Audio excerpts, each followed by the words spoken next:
Bang Karni tidak mengatakan itu langsung, tapi the invisible hand, tangan yang tak kelihatan. Cuman masalahnya logic thinking kita mengatakan kalau tangannya tidak kelihatan itu ada dua saja, penguasa atau pengusaha.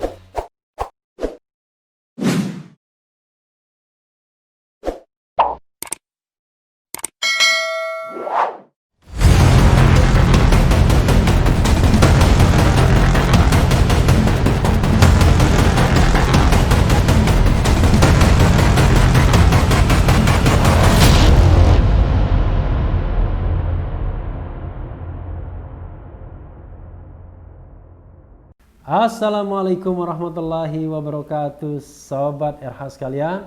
Jumpa lagi kita di channel yang keren ini, Keren Cadas. Ya, saya ingin menguber satu berita. Ini uber atau bacot? Tapi ini dari Fadlizon ya. ILC pamit, Fadlizon .2 demokrasi memang telah dimatikan. Pikiran rakyat. Wah, ini tasikmalaya.com. Tapi ini biasanya Fadlizon dari tweet biasanya.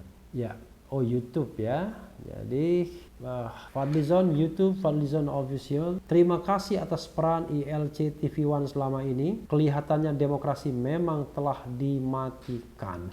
Jadi Fadlizon rupanya menanggapi pamitnya Karni Ilyas ya. Karena Karni Ilyas menyatakan pamit ya. Dear pencinta ILC, sekalian kami umumkan edisi ini adalah episode terakhir akhir tahun ini dan merupakan episode perpisahan. Sebab mulai tahun depan berdasarkan keputusan manajemen TV One, ILC dicuti panjangkan sementara waktu.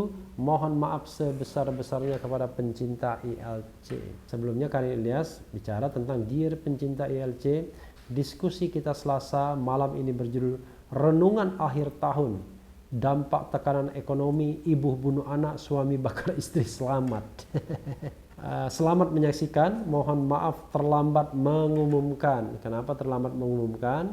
Karena awalnya yang mau diumumkan adalah soal tertembaknya 6 laskar FPI. Di sini dikatakan hingga berita ini dimuat belum diketahui alasan pasti mengapa program talk show yang mengudara 12 tahun silam itu resmi dihentikan di akhir tahun ini.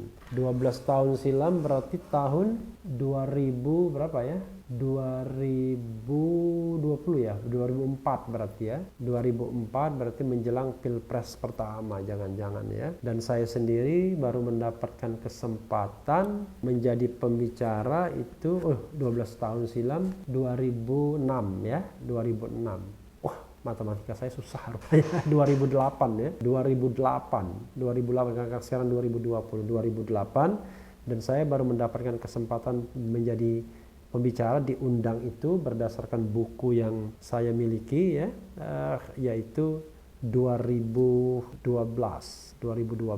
ya, tentang hukuman mati. Jadi Sobat RH sekalian, memang patut disayangkan ya, ada Front TV yang dilarang disiarkan di Republik Indonesia ini, komplain dari pemerintah kepada YouTube dan YouTube mengikuti itu. Lalu juga ILC yang sepertinya ada invisible hand yang menekan ILC agar tidak ditayangkan lagi, dan akhirnya berdasarkan putusan manajemen memang tidak ditayangkan lagi. Dan memang untuk penayangannya mungkin saja di platform lain, mungkin juga di platform media sosial YouTube. Mudah-mudahan tidak dilaporkan lagi. Mungkin juga di televisi lain. Tetapi itu bisa dilakukan kalau Karni Ilyas, sang maestro acara ya, itu pindah ke televisi lain karena dia masih tercatat sebagai pemimpin redaksi TV One. Jadi kalau dia mau menyiarkan di tempat lain barangkali harus resign mungkin ya, karena kita tidak tahu bagaimana perjanjian manajemen dengan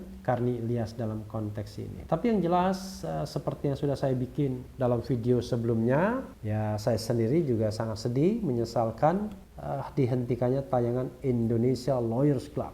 Ya, kata-kata Gabriel Mahal ya, senior saya di UGM, Indonesia Lawyers Club malam ini menampilkan kita sambut Presiden Indonesia Lawyers Club Karni Ilyas gitu ya. Sementara kita tahu sendiri Bang Karni, pemirsa kita rehat sejenak. Sekarang bukan rehat sejenak tapi rehat panjang ya. Dan sindiran Fadlizon, demokrasi memang telah dimatikan. Kalau dimatikan berarti aktif ya, tidak mati sendiri ya. Berarti ada tangan-tangan, the invisible hand, yang memang berusaha mematikan agar demokrasi tidak berkembang, subur, tidak flourish ya di bumi Indonesia. Dan ini patut disesalkan.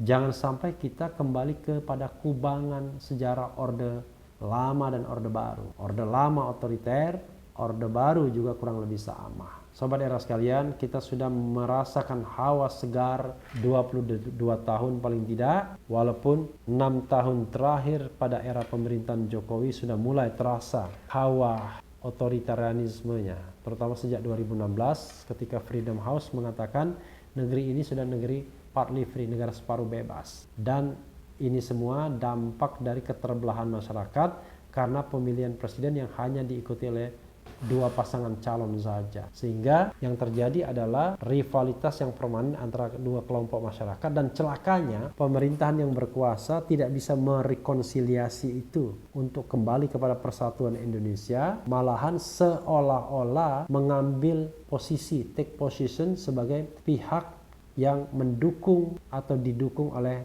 satu pihak melawan pihak lainnya. Jadi negara tidak menempatkan dirinya sebagai pihak yang horizontal yang vertikal tapi yang horizontal, dan memblok Front TV ya, dan juga melarang ILC terbit, walaupun Bang Karni tidak mengatakan itu langsung, tapi the invisible hand, tangan yang tak kelihatan. Cuman masalahnya logic thinking kita mengatakan kalau tangan yang tidak kelihatan itu ada 2 saja, penguasa atau pengusaha, 2 saja yang memiliki kemampuan untuk menyetop sebuah tayangan televisi.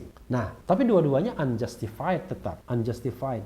Padahal dalam negara demokrasi justru ini harus dihargai, dan penguasa sebagai pengayom dan pelindung masyarakat harus memberikan tempat yang sama kepada orang yang kritis dan kepada orang yang memang mendukung die hard. Sama sahnya, yang penting adalah tidak melanggar hukum, dan tidak ada ceritanya membuat kritik, mengkritik penguasa dalam suatu negara atau rezim demokratis itu adalah pelanggaran hukum, kecuali negara itu memang sedang membangun otoritarianismenya, sobat era sekalian. Mudah-mudahan tidak terjadi negara kita jatuh ke kubangan otoritarianisme. Menyedihkan ketika Bang Karni mengatakan sejak zaman Habibie ya, lalu zaman Gus Dur, lalu zaman Megawati, zaman SBY, tidak ada pelarangan-pelarangan seperti itu, the invisible hand, tapi baru terjadi pada pemerintahan atau zaman Presiden Jokowi, yang notabene adalah presiden sipil pertama yang dipilih secara langsung oleh rakyat melalui pemilihan presiden secara langsung. Harusnya karena dipilih dalam sebuah rezim yang sudah demokratis atas jatuhnya korban jiwa para syuhada, pahlawan reformasi, harusnya Presiden Jokowi berkewajiban untuk menjaga dan memupuk terus demokrasi di Indonesia. Tapi apa boleh buat, arah negara sepertinya tidak menuju ke demokratisasi, tapi ke arah otoritarianisme, dan selalu ada legitimasi untuk melakukan represi atas nama hukum dan ketertiban, atas nama pembatasan HAM, atas nama tanggung jawab dan lain sebagainya, yang ujung-ujungnya sesungguhnya hanya membuat negara ini mengarah haluannya kepada otoritarianisme kembali. Mudah-mudahan tidak terjadi dan segera belok ke arah demokrasi kembali. Yang penting tetap di channel ini, karena di channel ini Anda akan dirayu, ditipu, dibaperin, dicecar, diuber pula di jalur khusus. Karena channel ini adalah channel yang mengancam, memeras, dan membenci. Jangan lupa subscribe, like, comment, and share. Ciao.